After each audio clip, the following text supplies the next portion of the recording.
Play my song. Okay. Hey, listen, I am so excited to be back. Life of Books, we took a Las Vegas Life of Books, we took a little short vacation and we've just been itching to get back, and we are back. I missed you guys. I missed you all so tremendously. But anyway, today we're kicking this 2.0 off with Lady Dorin Collins, and her book is called Lost Between Two Worlds. Amen. Let me tell you, it is a dynamic story. And Lady Collins, can you introduce yourself to our people? First, I want to give honor to God Yes. for my being, for having me here today, and also for you and your husband, Yes. Pastor, and First Lady Yes. Thomas. So thank you so you. much, and give me a break to come to Vegas. So you use this opportunity. Yes, you use that's me my for this yes, opportunity. yes. Yeah, I am a good excuse all the time. Anyway, So- can you tell us a little bit about yourself and where you're from, and tell us a Okay. little bit about your husband? Okay, so my name is Dorin Dawson. Dawson was my name before Collins. My husband, Pastor Hosea Collins of Hawthorne Calvary Baptist Church in Los Angeles, California. I came from a small village in Belize called Santana Village. We didn't have any, well, first let me tell you, we had 8 siblings at that time. We didn't have no running water, no stove, no refrigerator, no electricity, anything like that. So we lived off the land, and it was beautiful. That's all I knew. I was adapted to that lifestyle. So I didn't know that there's more out there for me. So I was a happy little girl running around, climbing trees, planting and harvesting. And all I knew was one church that turned into a school, and it was beautiful. I mean, although the animals was the only thing that I didn't like, because the bees, they would attack. I got attacked by bees, chased by wild dogs and snakes, and it was just a lot. But I felt like that was a beautiful lifestyle because I love nature. I love, the trees and what God had made. I think that's a beautiful life. I was born in Fort Worth, Texas, but raised out here. So all I had was, I wish I could have experienced the wild animals and running and jumping and playing. I didn't miss that. But anyway, can you tell us a little bit about your book, Lost Between Two Worlds? I read it and I don't want to spoil it, but it is a wonderful book. And what she's talking about is living between life and death. Can you tell us what got you there? Okay, so I thank you so much for asking me that, because I was actually pushed into my purpose. I did not plan to be here today, to be married to a pastor, to be talking about God, or doing the things that He would want me to do, because actually I run away from God. Because at the age of 6, my parents, they approached us, they called us all together. They said, we plan to go to America because we want to move you guys out the village for you guys to experience a different life. And I was thinking to myself, what could be better than this? I didn't know anything else beside this, but I did not want to leave my comfort zone. And so they told us that they're going to be leaving us with a family member until they save up and work and get enough money to buy land to move to another location. So they left us with this family member. A week into being there, my brothers, who were twins, peed on the floor. So they decided to lock us up in a house by ourselves with the lock outside. We slept on one big hard bed. And before this, let me rewind. Okay. Because my parents, they didn't know that much about God. Okay. My mom taught us and said, there's a God. And whenever you're going through anything, know that He's always there. Yes. He could be, she broke it down to a 6-year-old girl, Melida, that's your invisible friend. And so with me, I used to talk to Him. I would climb in trees and, just my invisible friend. And I just thought that He was always there. So my mom and dad left us with these family members, and they locked us up in a house, and we went through so much. My family member used to burn my legs with the fire stick from the fireplace and all over my leg. And so, later on, and when I was older, I covered my whole legs with tattoos because I didn't want to see the scars on my legs. And from there, just a lot of stuff transpired. My mom came and she took us from there to her mom's house. Her mom was a wonderful lady. Yes. One of my chores was to actually take food from my grandfather who had one leg and couldn't walk. And so over the period of months of being there, he started to molest me at the age of 8 for over a year until he passed away. And so all throughout these times in my life, I've been asking God, the invisible friend that my mom taught me, Yes. to help me. And I'm screaming and asking him to help me during this time. And I felt like I'd never seen him. I felt like he wasn't listening. He wasn't there to rescue me when I really needed him the most. And so it made me, I knew that a God exists, but it made me not want to have a relationship with him. Right. But that didn't stop me from calling out to him because I needed that help. Right. And then from there, my mom, after he passed away, my mom came and my dad, they bought a land. And, I was 12 years old when the first time that they brought me to America. And I got raped at the age of 12 by my cousin. And I didn't get to tell my story because it's just a long story. I'm not going to get into it because I'm writing another book, Unmuted, and I'm going to have that in there. Wow. And then from there, we went to Belize, back to Belize. My mom didn't want me to share this information with the police because she said she didn't want to stay longer and get involved in media or anything like that. So now I'm in Belize and I'm not allowed to talk about what happened. I'm not allowed to even speak to my brother or sister, share it. And now I'm holding it in. And now I'm thinking to myself, what am I living for? Right.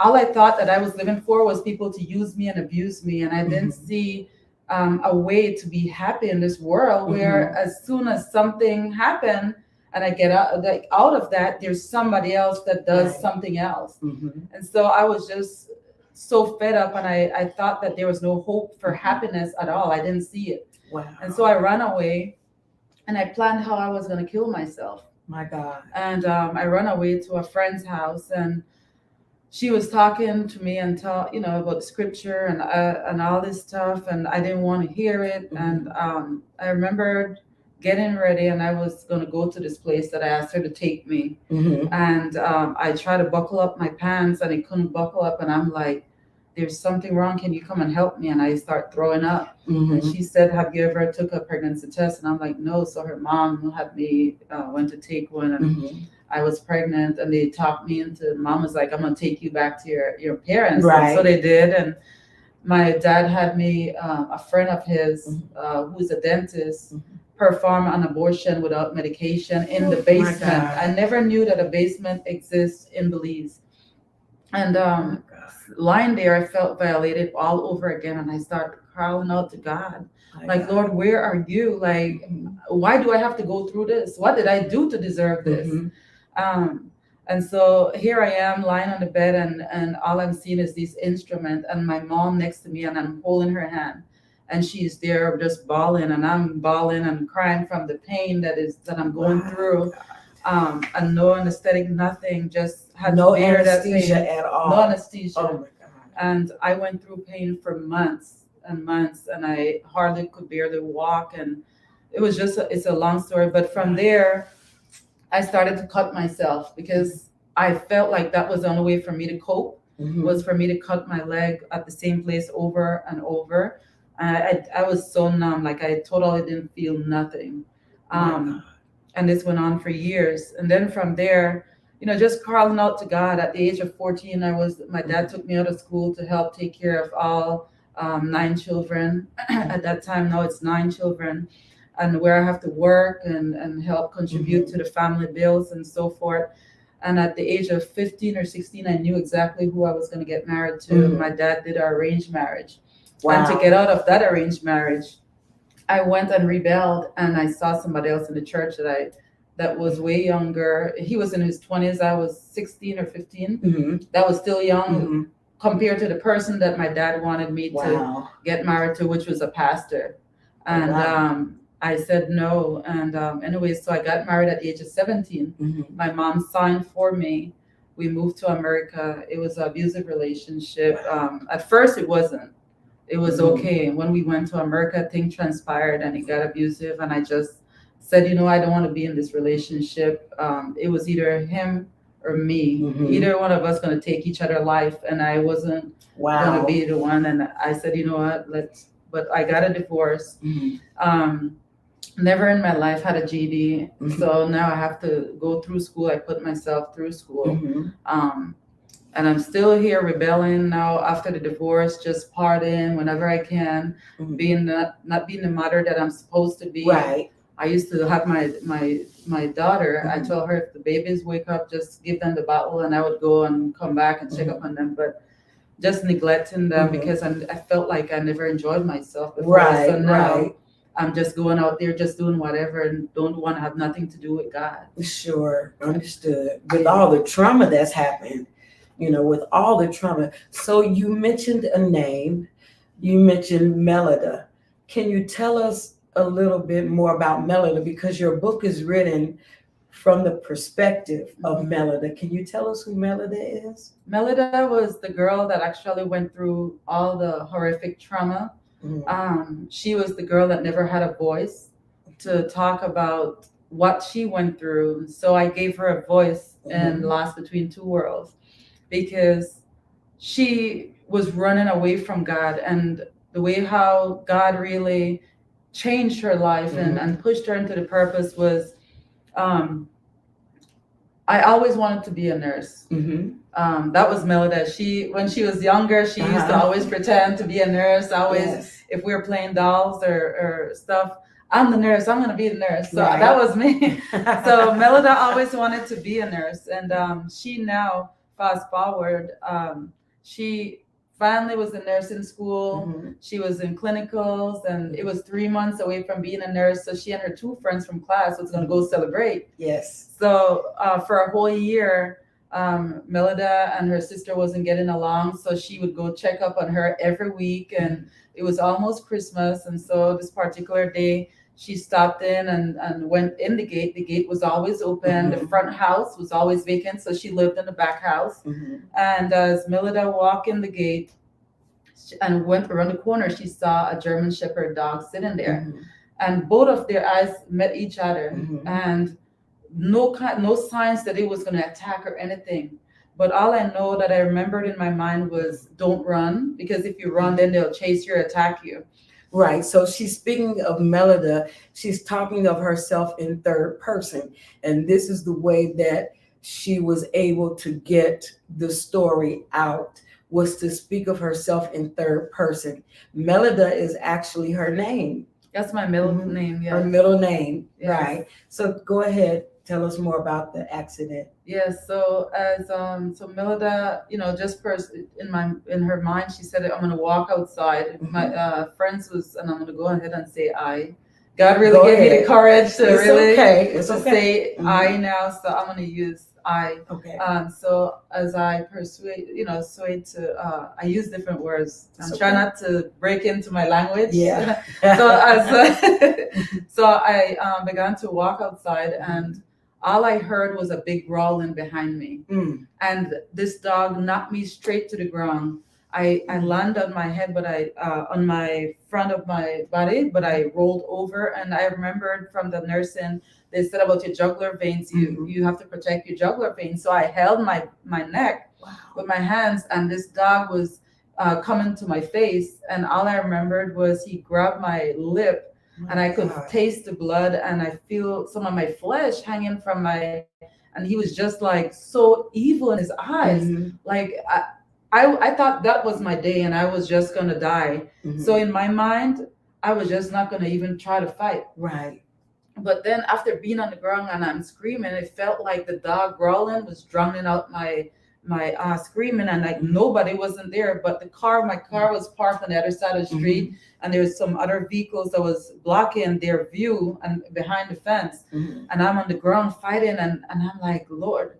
And here I am screaming and crying out to God again. And then all I start flashing in my mind was my children and what's going to happen. I'm asking God, My just give me God. one more chance. And I hear my Yes. dad's voice, because my dad was a pastor. And he used to always say, the Lord is my shepherd, I shall not Yes. want. And that's the verse that came in my mind. And I Yes. said, Lord, just give me one more chance. Yes. Just give me one more chance. Just please help me. And I'm crying out again.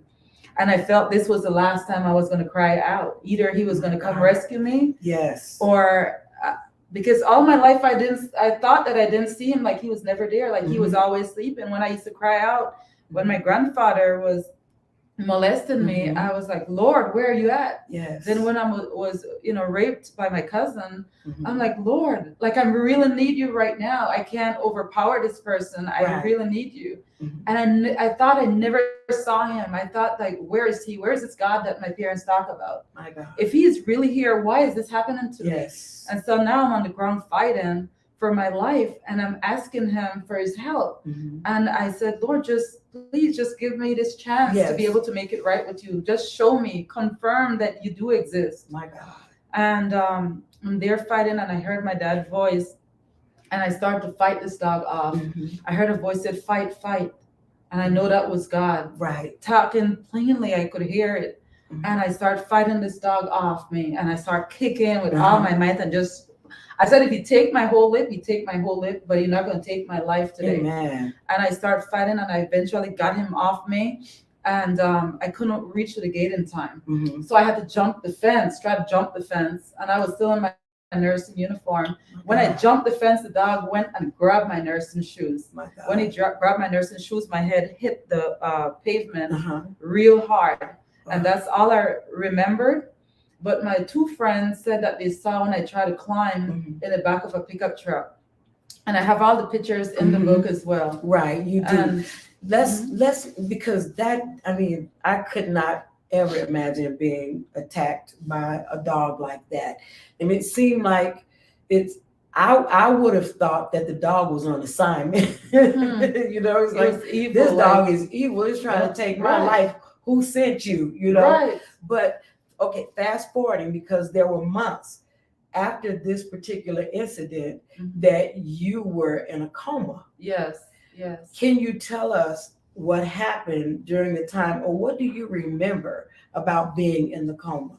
Okay. So And I know we said to say, what do you remember about being in a coma is kind of an oxymoron, but a lot of times the brain activity is still going. right. So can you describe to us what it was like, or what you felt while you were in the coma? Because I know you were in a lot of pain. The book bears out you were in so much pain. So tell us about being in the coma. Okay. So while I was, so I know I don't want to say too much. Right? Because we So- want you to buy the book. Buy the book. So while I was in a coma, I remember when I first went there, and I didn't have no memory of this earth. Mhm. I was a huge giant in a white dress overlooking this whole beautiful world. Wow. No houses exist, no cars, nothing that we see, electronics, nothing. It was all beautiful waterfalls, greenery, flowers, fields, mountains. It was awesome. So I walked over to a waterfall, and I'm sitting on the waterfall like I'm sitting on this chair. Wow. Because I was a huge giant. My hair was black, like when I was in my teens. And as I'm sitting there, I see some people on my left side just waving, and some people are calling me.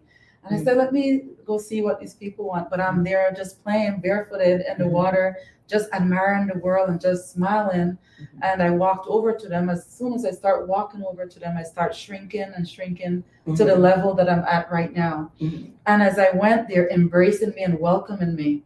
And in my mind, I'm like, I know these people, their faces, but I just can't put a face to their face. I couldn't put a name to their face. And I'm like, I know these people, and I'm happy to see them, but I just didn't know their names. And they're welcoming me, and some people are showing me over the earth. There's babies playing, there's animals not harming no one, there's peaceful. There's like nobody worrying about time. And the day was as bright as the sun. Wow. On this earth, we can't look at our eyes in the sun, but this beautiful world, and you could feel the presence of God. Wow. I couldn't say, there goes God. It wasn't like that, but it's strong energy. Yes. Strong energy, like the wind blow, and you feel his presence. You're aware of him. And I'm there walking over the whole world, and this person showing me and this is an older lady. I know this person. I still try to picture the face and try to see. God wasn't ready for me to remember their names. Right.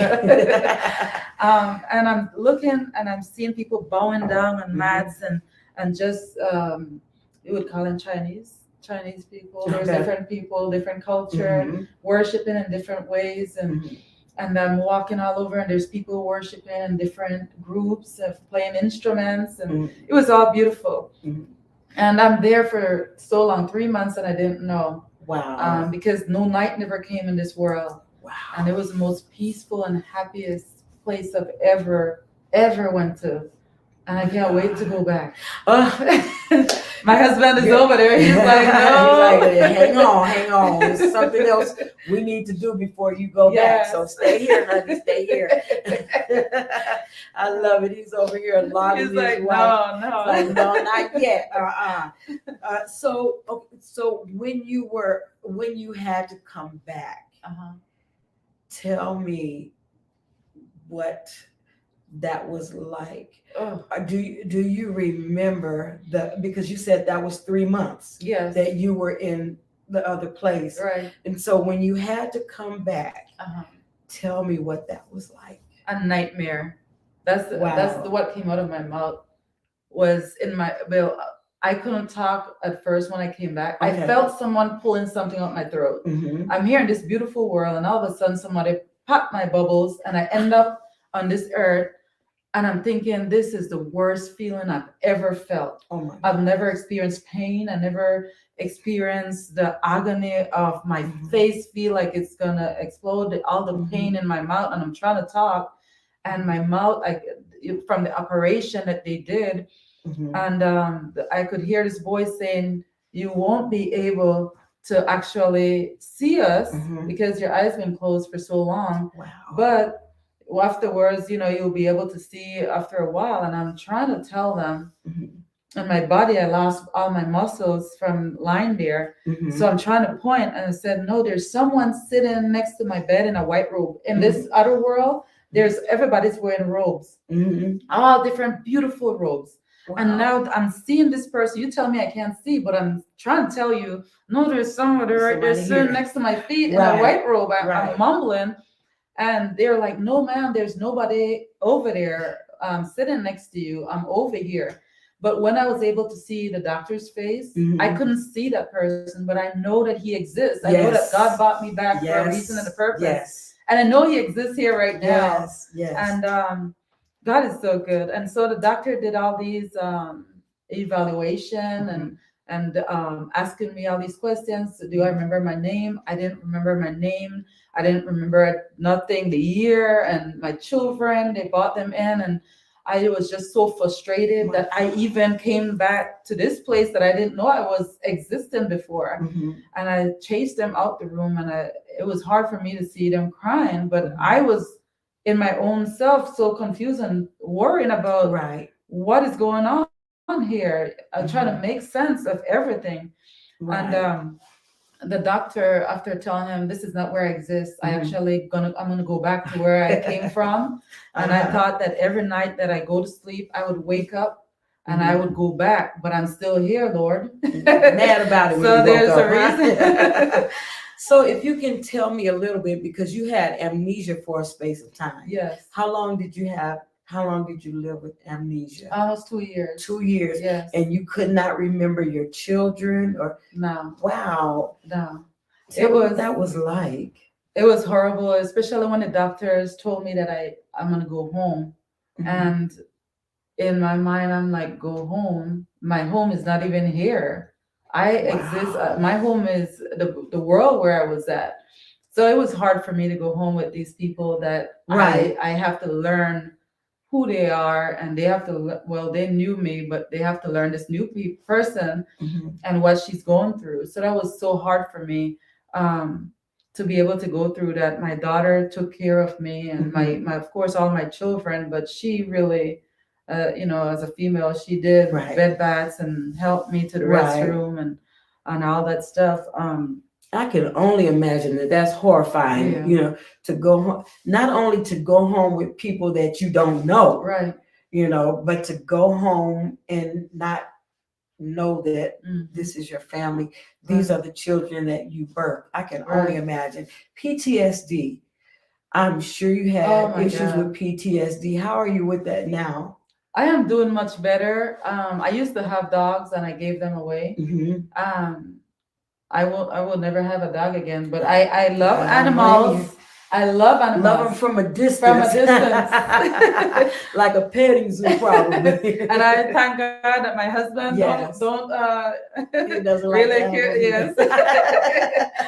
So, but at first, I remember going to the store when little memories start coming back. Mhm. Going to the store, and I remember my mom came also from Belize, Mhm. and we were in the grocery store, and I just start screaming. I saw a dog head on the shelf bleeding, Ooh. a German Shepherd dog, and I'm telling mommy, I said, Mom, do you see that, or is it just me? And she's like, see what? And I have to tell her, and I just want to leave. So now I'm leaving out the store, and I saw a German Shepherd dog, a huge one, walk right by the store, and I just started screaming, and I run back Wow. inside, and the security is like, is she okay? What's wrong? And I said, didn't you see that big German Shepherd dog right there? And he's like, no, there's no dog. So my mom had to explain to the Right. security, just what happened, and he said, I'll walk you to your car. Wow. And How so- did you fall back and how did you fall in love with the Lord? Because I know you felt some abandonment issues from God because he wasn't there when you needed him, or that's how you thought about it, that's how you felt. And I want to know what brought you back to the point to where got you to the point to where you are so in love with God because now you're first lady. Yes. And so tell me how that happened. Tell me how that happened. Okay. So, my God. So I realized that so my daughter was staying home. So I told my daughter, I said, what would your mom want you to do? Would she want you to stay and not go to school? And I told her, I think you should just go to school. So I remember waking up, trying to use the restroom after they went to school. And I remember falling down in the restroom and urinated on myself. And I started crying out to God. I was so upset. I was mad. I was like, Lord, why would you remove me from a beautiful world where I don't have to go through this? I'm still mad about being here. My husband is shaking his head. When I go through stuff, I am reminded of where I was. Yes. And I believe we all existed in God before we was even here. He Right. took a piece of him and he placed us here at the point that he did because there's a special purpose for us. Right. And I'm crying out to God, and I realized that I'm not going to go back right now. So I said, Lord, I don't even feel like I'm not even for myself. I don't even belong to myself. You have full control of everything. Yes. So I just want you to take full control of me. Whosoever that girl was before and her life on this earth that you're talking about, please forgive her. Because I don't know that girl.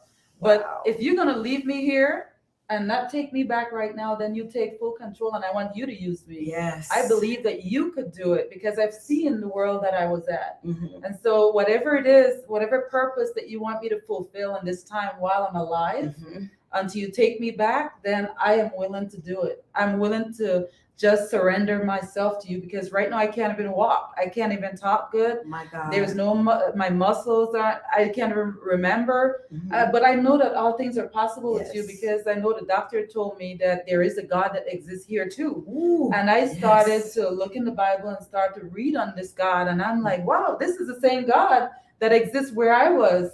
And I start reading on the stories, man, that these people also went through stuff on this earth. Look at Sarai. Sarai thought that God forgot about her. And so she said, Hagar, come on, go marry to my husband. So a lot of people in the Bible I read felt rejected and felt abandoned, felt like God didn't hear them or God wasn't listening to them. And that's how I felt like you dropped me in the middle of this earth, this place that nobody want to be. But you use me. I want you to take full control. And not long after, months later, a little memories start coming back. I remember the first memory was with my daughter giving birth. And I remember placing her in a purple lavender their flower dress. And when the doctor told him not to show me pictures, they wanted to be real. Okay. And so they bought this picture to me, and I'm holding her in my arms in this purple lavender flower dress. And I start crying, and all of that, we start hugging each other, my children. They're like, yes, the memories are coming back. And I believe that when we surrender, when we give her all, that God is able to do it. Because, I mean, I have on my ring here because I told you I was supposed to be I wanted to be a nurse all my life. God said that's what you wanted. Right. You didn't never ask me nothing. So he rerouted my whole life. And so I have Mark 9:23. All things are possible with God. Because he allowed me to go back to school when the doctors told me that no, she would never go back to school because of the swelling on my brain. I went to school behind their back and completed my bachelor's and my master's. Wow. In counseling psychology. Congratulations. So, Lord, yes, congratulations. You've been just proving yourself to me. Yes. And so I just, God is so good. I'm looking forward to the day when we all are going to meet our loved ones and we're going to know them by name.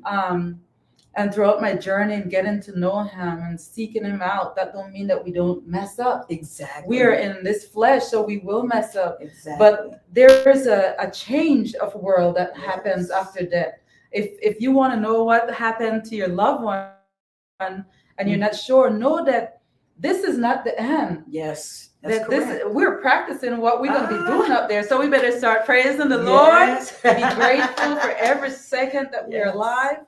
Because the enemy, what he comes to do is to kill, steal, and destroy. And he's trying to distract us away every second that he can from us being able to praise the Lord and just be grateful for everything that he's done. Because this life that we exist is a gift. Yes. For him to take a piece of him and put us on this earth. Yes. That's the greatest gift that we could do. And to be able to fulfill our purpose. So now God showed me that my purpose, he's going to use on when he brought everything back to my remembrance of the horrible things that I went through. Come on. It felt like that person was another person. And I grieved that person all over again because it felt like these memories that just came back was the first time. And to be able to see in my vision the things that happened to that little girl when she was younger, it really, really like made me so sad. So God really showed me, I'm going to allow you to be a psychologist. Yes. I'm going to be able to let you relate to these people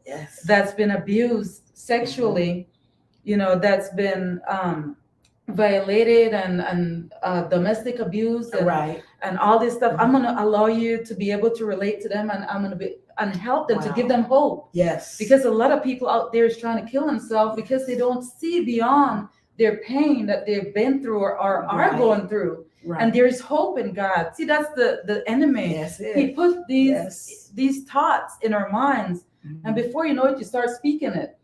Because the more that you start thinking, you start speaking. And then it becomes your lifestyle. And so I really encourage people to just be able to plant good, positive seed in your mind. Remove yourself from an environment, close those negative doors, because the door that God has for you, only you could go through. And when you're in there, you could reach back and pull people. Don't just move forward, but be able to pull people in. And that's what my mission is on this earth, is to be able to pull people from where I was, pull them in to where God wants them to be. You know what? This is just beautiful. Let me tell you, you have such a beautiful testimony, such a beautiful story.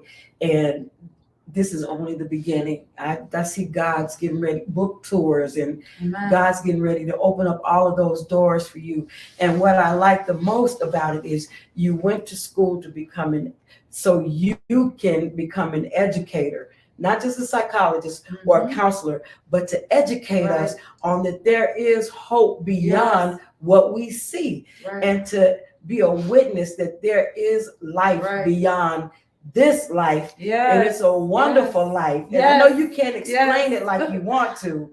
So many people, we lose focus on what God has promised us, the eternal life.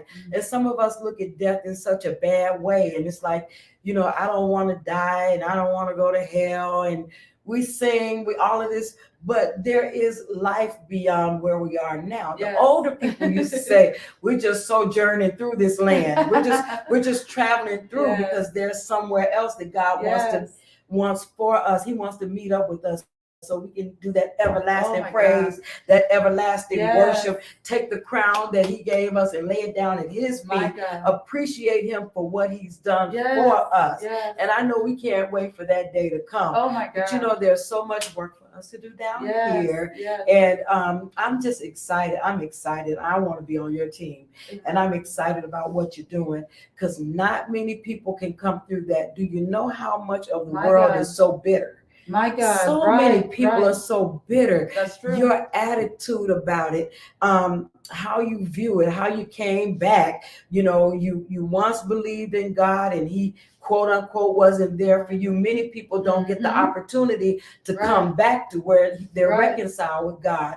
And so many people they're angry with God, and especially with COVID and all of the other stuff that's happening.